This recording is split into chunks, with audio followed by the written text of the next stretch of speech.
السلام عليكم. ان شاء الله النهارده هنراجع على مسلسل مصري. هو مسلسل لسه ما خلص لكنه بينتمي لنوعية الانثولوجي سيريز اللي هي بتبقى جوه المسلسل فيه كذا قصة. واشهر حاجة طبعا احنا عارفينها على المثال ده كان مسلسل بلاك ميرور.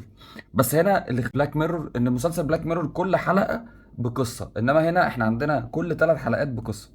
وهي مش نوعية جديدة اللي بتتقدم في مصر، بالمناسبة هي اتقدمت قبل كده في مسلسلات مصرية في خلال ال10 سنين اللي فاتت. طيب، مسلسل حدث بالفعل هو من تأليف فادي النجار ومن إخراج محمد هشام الرشيدي. أنا عشان ما أكدبش عليكم أنا أول مرة أسمع الاتنين دول خالص، أسميهم يعني أول مرة أشوف ليهم عمل. ببساطة شديدة المسلسل ده بيحكي عن باين من اسمه يعني حاجات حدثت بالفعل أو قصص حقيقية حدثت بالفعل، من ملفات نفسية أو من ملفات آه، تحقيقية وتيفر جت منين السورس بتاعها يعني، بس هي قصص حقيقية حصلت. وحتى ده بيتكتب في الافان تتر في البداية بتاعت المسلسل كل حلقة. وكمان المؤلف والمخرج بيأكدوا ان هم مغيرين في اسماء الشخصيات وفي اماكن القصص اللي بتدور فيها، لكن القصص المفروض انها يعني حدثت بالفعل.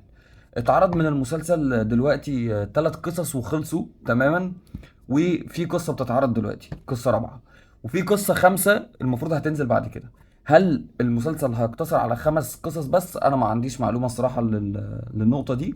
فلو في حد عنده معلومة يا ريت يقولها لنا في الكومنتس. اوكي، انا هراجع النهارده بدون حرق ال3 قصص اللي انا شفتهم كاملين. انا لسه ما بداتش في القصه الرابعه عشان مستني القصه الرابعه تخلص، لان نزل منها حلقتين فاضل حلقه. او اتفرج عليها مره واحده، لان انا ما بحبش ان انا اتفرج، دي مشكلتي في المسلسلات دايما ما بحبش ان انا اتفرج واوقف وكده.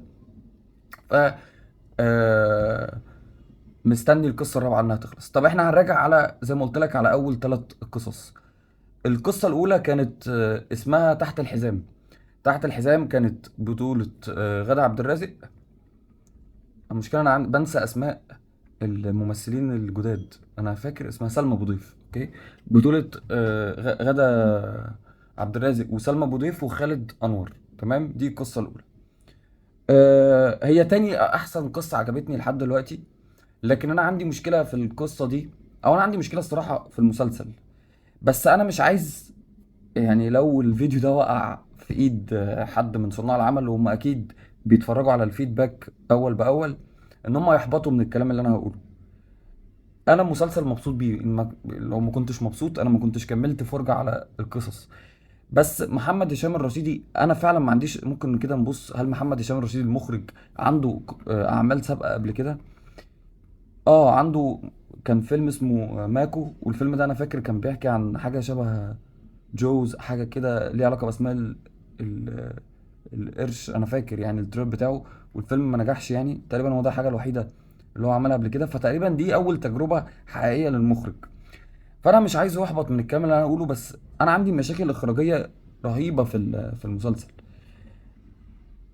مش في كل القصص على فكره، يعني القصه التانية ولما نجي لها كانت احسن اخراجيا من القصه الاولى. القصه الاولى مشكلتي فيها انا حاسس في حاجه غلط، ومش غلطه اخراجيه بس او غلطات اخراجيه بس، في غلطات كمان في المونتاج. المونتاج ما كانش احسن حاجه، مش عاجبني قوي يعني. ففي القصه الاولى كان في مشكله في الايقاع بتاع القصه. كان في مشاهد مكرره كتير بتحصل في القصه. طبعا انا مش بتكلم بحرق فمش هدي امثله، فاللي هيتفرج على القصه او يتفرج على المسلسل او اللي اتفرج فاوريدي هو هيبقى فاهم قصدي. فانا عندي مشكله في التيمبو في القصه الاولى. لكن القصه كمجمل صدمتني في النهايه. الحقيقه تتقال يعني القصه في نهايتها صدمتني، ما كانتش دي النهايه اللي انا متوقعها خالص. يعني انا كنت بتفرج مع عيلتي في البيت على القصه الاولى، وكلنا كنا متوقعين نهايه، واللي حصل حاجه تانية. طيب، حلوه ولا وحشه؟ لا، هي قصه حلوه، وزي ما قلت لك هي تاني احسن قصه عجبتني. لكن تقييمي ليها هيبقى 7 من 10. تمام. القصه التانية كان اسمها ريش ابيض. ريش ابيض دي كانت بطوله ماجد المصري وبسمة ورنا رئيس. انا مش هنسى رنا رئيس، هنسى سلمى وظيف بس ما انساش رنا رئيس، دي حبيبتي دي. دي القصه ماي فيفورت ستوري او ماي فيفورت ارك من المسلسل ده. دي احسن قصه عجبتني في المسلسل كله. القصه زي ما قلت لكم بقى، في مشاكل كنت شايفها في القصه الاولى ما شفتهاش في القصه التانية. التيمبو كان اسرع، الاحداث كانت اسرع. بعض المشاكل الاخراجيه حسيتها اختفت في القصه التانية. انا مش عارف مين اللي اتصور قبل مين، بس انا على معلوماتي اللي انا لما جيت دورت سيرش، القصه بتاعت مجد المصري متصوره قبل القصه بتاعت غادة عبد الرازق. ما انا ما عندي مش متاكد يعني. بس غريبه ان القصه الاولى تبقى طالعه بكواليتي اعلى من القصه، سوري، القصه التانية تبقى طالعه بكواليتي اعلى من القصه الاولى. طيب، القصه التانية فيها كل عوامل النجاح، فيها كل عوامل ان القصه دي تبقى حلوه، بما فيها برضو نهايتها. يعني اخدت من القصه الاولى النهايه الصادمه، وعالجت مشاكل التيمبو. عشان كده بالنسبه لي هي قصه توب. التمثيل، انا نسيت اتكلم عن التمثيل بتاع القصه الاولى. التمثيل طبعا بتاع القصه الاولى غادة عبد الرازق كانت توب يعني، بس كان عندي مشاكل في باقي الممثلين يعني. بس القصه التانية كان تمثيل من كل الموجودين في القصه وعناصرهم كانت 10 على 10. ماجد المصري، بسمة، ران رئيس، وسينثيا خليفة اي ثينك ده اسمها يعني، اللي كانت برضو موجودة في القصة التانية. فالقصة التانية هي ماي فيفورت، ودي القصة دي 8.5 من 10. اوكي. القصة التالتة اقل قصة فيهم عجبتني، قرض شخصي، بطولة كريم فهمي. اي ثينك هو كريم فهمي فقط يعني. كان مين كانت في واحدة طالعة معاه مستفزة مش فاكر اسمها. أه... مش فاكر اسمها. انا عندي مشاكل في الممثلين الستات الصراحة يعني، بنسى اساميهم دايما. ندى موسى، ايوه، ندى موسى. كانت كريم فهمي وندى موسى. بس لا، احنا لو عايزين نقتصر القصه دي في حد هيبقى كريم فهمي. وكمان محمود عبد المغني كان طالع برضو في القصه الثالثه اقلهم. لان انا حاسس ان القصه الثالثه دي مش ماشيه على نفس الثيم بتاع القصه الاولى والثانيه.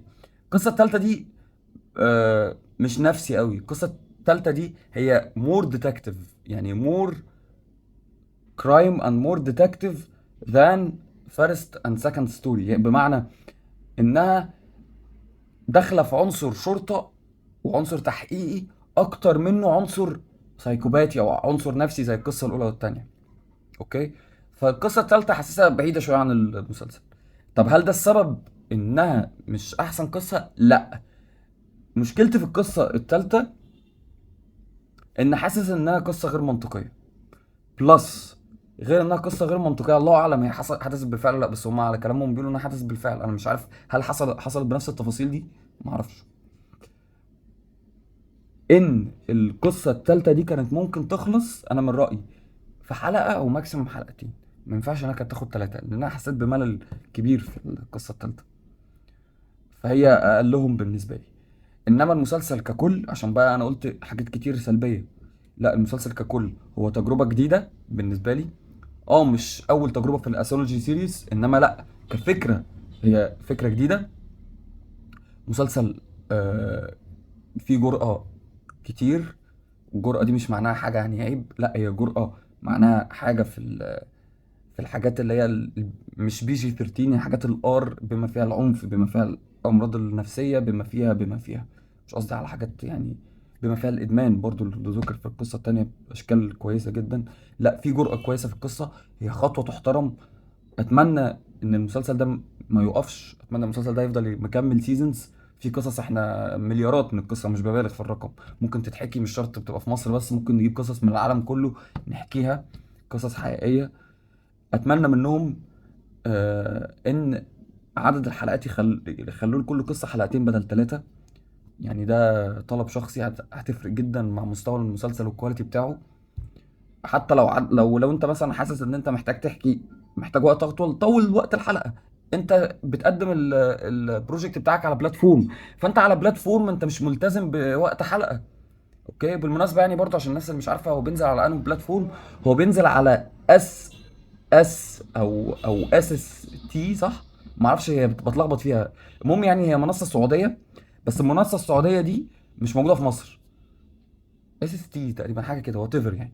المنصه السعوديه دي مش موجوده في مصر، بس الكونتنت اللي بيتعرض على المنصه دي بينزل على منصه اوريدي موجوده في مصر، وهي منصه جاوي تي في. جاوي تي في. ولو انت عميل من عملاء اورنج، المنصه دي انت بتاخدها يا فري لو انت على نظام بريمير، او بتاخدها بسعر مخفض جدا، اي ثينك 5 جنيه او 10 جنيه في الشهر. لو انت عميل من عملاء اورنج، وخش على تطبيق ماي اورنج هتعرف منه ازاي تشترك في المنصه دي. طبعا انا ضد جدا ان انت تتفرج على الاعمال المقرصنه يعني، عشان دي حرام قبل اي حاجه يعني. طيب زي ما قلت لك، هي تجربة تحترم، هي تجربة جديدة، اتمنى التجربة تكمل.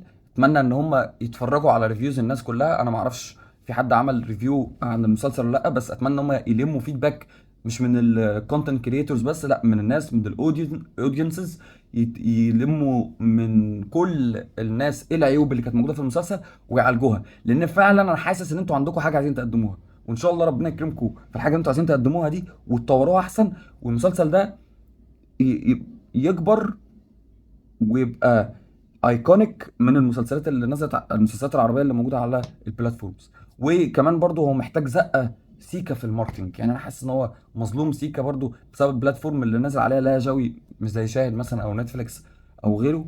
فهو محتاج زقه سيكا في الماركتنج، ومش عارف بقى هل ينفع ان هو يتعمل له ريليز على مثلا شاهد او كده. دي حاجه انا ما عنديش اي علم ليها، ده بس محتاج بس زقه كده المسلسل.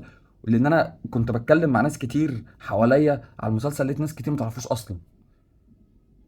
فدي برضو نقطة ما سمعتش عنه، دي نقطة برضو مش لطيفة، صح؟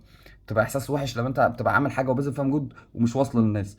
هو اعتقد السبب ان هو كان متسوق على منصة سعودية، والله اعلم بقى في السعودية هو وصل للناس ولا لا. فاتمنى يعني ان هو ان شاء الله يوصل لناس كتير. لسه فاضل القصة الرابعة والقصة الخامسة، دول اللي موجودين على جوي مكتوب ان هم واحده اوريدي بتنزل، واحده مكتوب عليها كامينج سون، مش عارف هيبقى في قصص تانية ولا لا. بعد ما يخلصوا القصتين دول ممكن اعمل حلقه، لو في قصص تانية ممكن استنى حلقه تالتة او قصه تالتة واعمل للثلاث حلقات. هيبقى في اكيد حلقه تانية عن المسلسل نقول راينا فيه في الاخر، وان شاء الله نسمع خبر ان هو يتجدد لسيزون جديد. بس اتمنى لو الفيديو عجبكم تعملوا لايك شير كومنت سبسكرايب. اعملوا سبسكرايب يا جماعه عشان انا بنسى اقول النبي، اعملوا لايك وسبسكرايب. يعني انا محتاج الشانل تزيد، بحاول على قد ما اقدر ان انا اظبط اللوكيشن اللي بعمل فيه الكونتنت. اوكي، مره مع مره ان شاء الله هتلاقوا تحسن بالنسبه للمراجعات. بالنسبه لحلقات البودكاست، حلقات البودكاست هترجع تنزل قريب. في حلقات كتير كانت متصوره على فكره بس لسه ما نزلتش، كنا موقفين بسبب الاحداث اللي فاتت. فهنرجع ننزل ان شاء الله حلقات البودكاست تاني، وفي برنامج كمان بنحضر له هيرجع بعد البودكاست. ففي حاجات كتير ان شاء الله هتنزل على الشانل وهنبقى نشيطين. فياريت تشجعوني في الكومنتس، ولو في اي حاجه نيجاتيف قولها ما تخافش، بس من غير قله ادب ومن غير شتيمه. السلام عليكم.